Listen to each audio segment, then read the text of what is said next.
Hi everybody, finally it's here! Me and all my Steam Group people testing for the first time the MvM meets the Payload plugin. I called in my Steam Group, whose link is in the description, and 5 brave people joined in a couple of minutes me in this extraordinary new game mode offered by the community. Everything you asked since the birth of MvM, endlessly disappointed by Valve, has been made by the Potatoes MvM Steam Group and servers, the most by Hydrogen, the administrator of all of this. The Payload plugin can be considered still a beta for some parts. For example, to let any legacy payload map work with giants as intended, the plugin has to fake giants' dimensions and hitboxes, so they can pass through hallways and tunnels without colliding. The result is that you see real giants, but their hitboxes had to be shrunk a bit. This brings the impossibility to actually play sniper against them, as the head hitbox is totally out of place. Of course, every other stat were preserved, a lot of health, their deadly weapons, and so on. Just the hitbox dimensions got faked for a reason. And while I think of it, also any other weapon is slightly affected, as the giants have not their original larger area, so less volume to receive your bullets, rockets, and so on. But the sniper is the most affected one so far. Apart this glitch, though, voluntarily done in order to let us play maps with tunnels and doors like Upward with MvM pop files, everything is nice and clean already. You'll see how hard it can be play a mission like this, Wave 666, the one we selected in this game mode. Contrary to normal endurance missions of Valve, like Collision Escaper Wave 666 is normally, in this game mode the bomb never resets. The payload is pushed and stay in that place for the whole game. This means that you must play a lot better than in normal Wave 666 to open the win. And you'll see when a tank spawns it is even worse. Instead of bringing an additional bomb from the original blue spawn, when tanks spawn in the wave, the payload mini-tank simply enlarges like a stock tank and starts pushing forward on its own. It's something freaking terrible. And only thing countering this horrid situation is that to the tank is given a fraction of its original health of the wave's pop file. I guess it is proportional to the remaining path between the tank and the final bomb hatch. This means that a tank at 10 meters from the hatch will spawn with a very small health pool to let us destroy it in a manageable way. On the contrary, tanks spawning at the beginning of the game will start with like 90–80% of the total health pool, almost as light as the original Wave 66 tanks. Is it clear?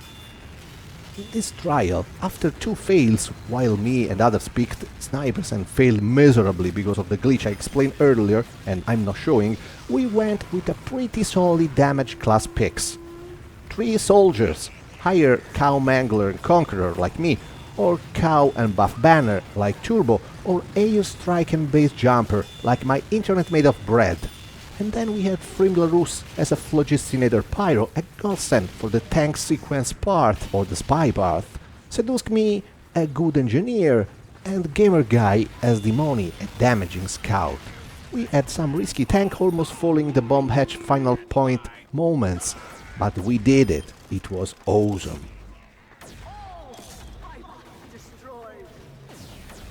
In the description you can find the Potatoes MvM Steam Group, which hosts all these MvM variants, and I recommend you to check the cards of this video as well to find the other reviews I've made of the other parts of this plugin, specifically MvM meets King of the Hill and MvM meets the 5CP. They are all amazing.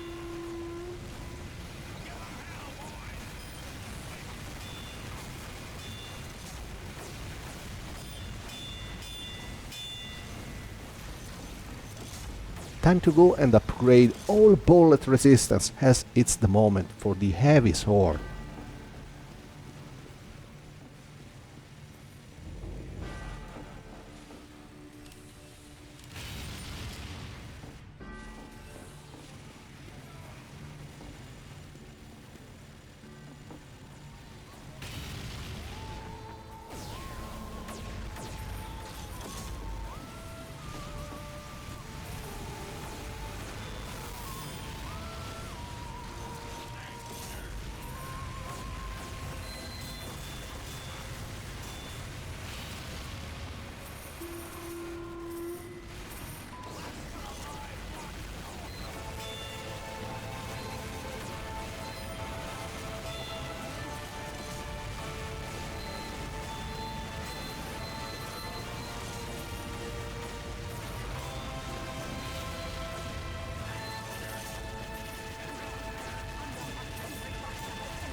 Here you see the spawning tank.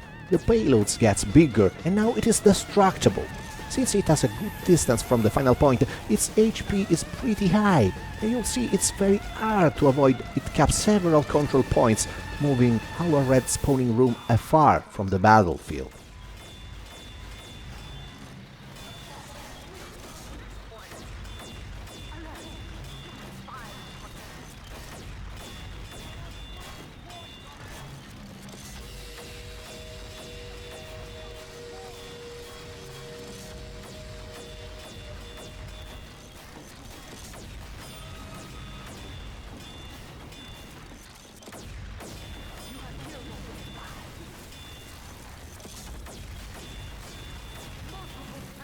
As you see, as soon as one gets destroyed, the second spawn if the profile as a sequence.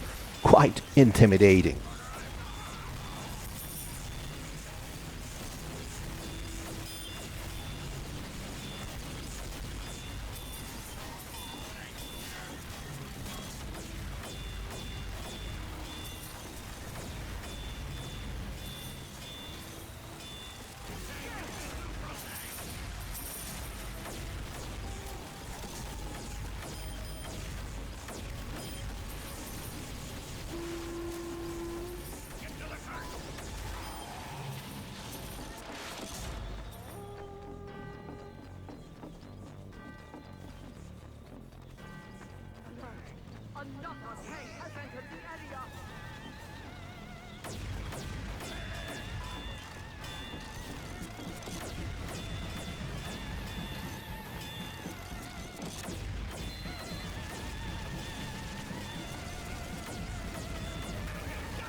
Time for another quick shortcut for the spawn room and upgrades. You know that cabinet serves like our upgrade station. It's a pity that I had so many money to spend that robots could cap, meantime, another control point. Oh my god. This means their spawn room now is very near to the final hatch.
And now giant medics and heavy so near the final control point aren't that easy to counter.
Oh god, the giant medic popped! Save our souls!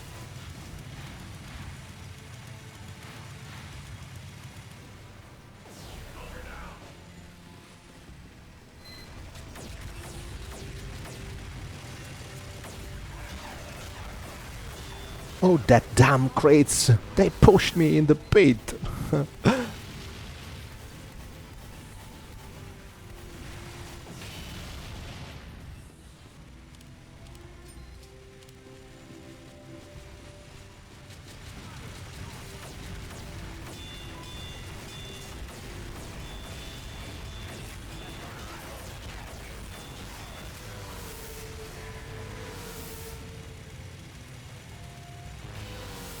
Holy Mother of Joseph, we did it at the last meter!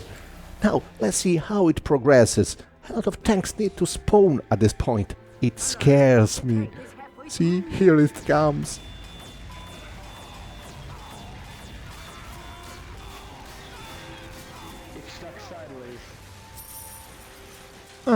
After destroying the tank, the payload shrinks to its original size. Something happened to me that was in the middle of the process.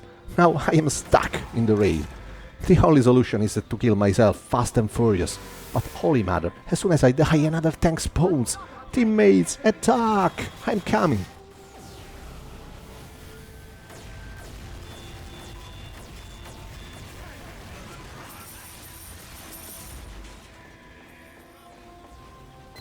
Okay, now it's time for the spy part. Hope our pyro helps we live better.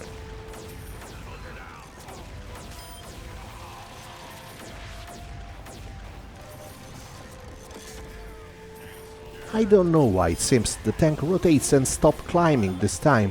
I'm sure in a previous failed game it went straight into the pit in a hopeless way. This is beta, I suppose.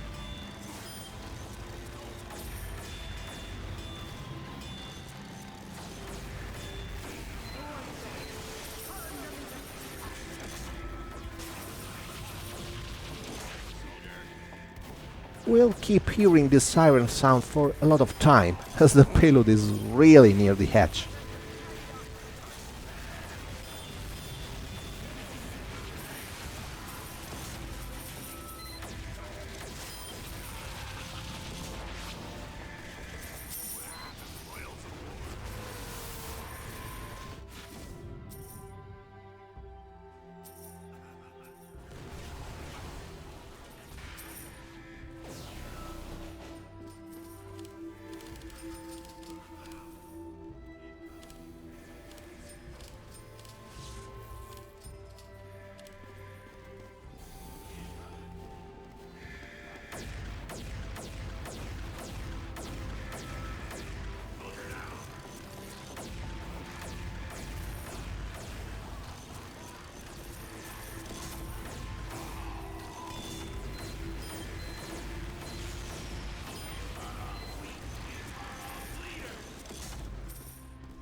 I'm scared to leave the payload unattended. It could transform in the tank and fall into the pit any second now. There is still one tank in the wave, as you see in the wave's composition box. Oh, and by the way, in the description of this video there is the console command to let it stay persistent, like I do, if you like. And also the Overwatch Killsound and instructions how to install it. I took it from Kona. Back on topic, we passed the spice part. Remains just the full crit bowman, soldiers, demoman, pyros, scout hordes, and the heavy medic combos. This is manageable, I guess.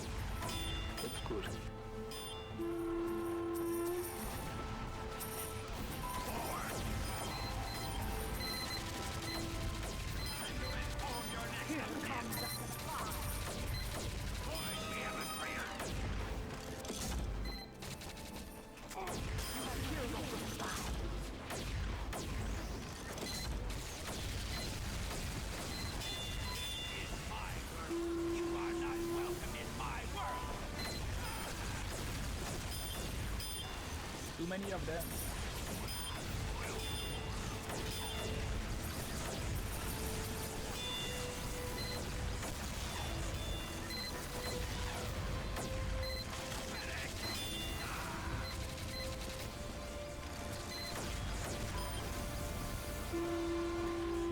Oh my god, look at this. He's so done.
I am used to reload with Overwatch lately, and I pressed R involuntarily here in TF2.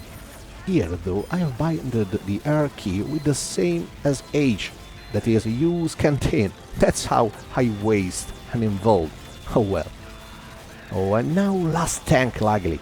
It had retreated quite a while in the last minute, enough space to take it down before it even approaches the final edge. Okay, now that this tank is history, there are just some heavy medic combos. Easy peasy, guys.